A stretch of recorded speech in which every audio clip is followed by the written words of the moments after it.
intelligence report has concluded that Saudi Crown Prince Mohammed bin Salman personally approved the murder of the exiled journalist Jamal Khashoggi in 2018.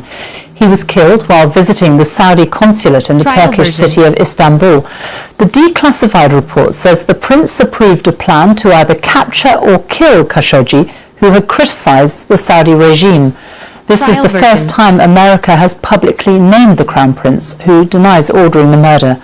Our North America correspondent Nick Bryant reports. It was at the Saudi consulate in Istanbul that Jamal Khashoggi met his brutal end. He'd been lured there to discuss paperwork for his upcoming wedding, but he was strangled as soon as he entered the building by a team of Saudi assassins, who then dismembered his body. A Saudi dissident who wrote a column for the Washington Post, often criticizing his country's authoritarian leadership.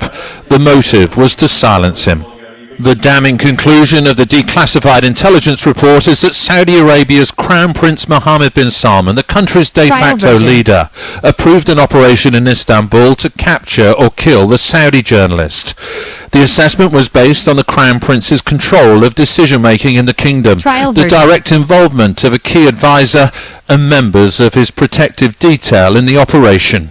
These aren't new findings. The Trump administration had suppressed this report. Ahead of its release, President Joe Biden spoke by phone to King Salman of Saudi Arabia, the Crown Prince's father, all part of a deliberate move by the new administration to alter the relationship with the Saudis, to be tougher on this oil-rich kingdom. Our administration is focused on recalibrating the relationship, as we've talked about in here previously, and certainly there are areas where we will express concerns and leave open the option of accountability. There are also areas where we will continue to work with Saudi Arabia, given the threats they face in the region. Already, Mr. Biden has ordered an end to arms sales and other U.S. support to the Saudis in their war in Yemen.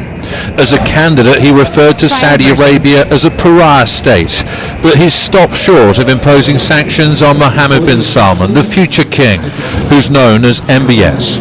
This new, tougher approach has drawn support from both Democrats and leading Republicans.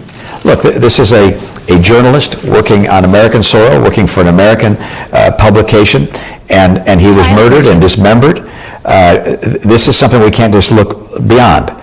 There has to be a consequence of that. Donald Trump was very much in step with the Saudis. Significantly, it was the first foreign country he visited as president. And as well as turning a blind eye to the country's human rights record, he had a warm relationship with Mohammed bin Salman. When they met at a G20 summit in Japan, he was asked about the murder of the Saudi journalist, but clearly didn't want it to sour their personal rapport. Thank you. Mr. President, we address the murder of Jamal Khashoggi, sir. Thank you very much. I appreciate it. Under Donald Trump, the Saudis almost had a blank check. Those days are over. And Nick joins me now. So Nick, what will this report mean for US and international relations with Saudi Arabia?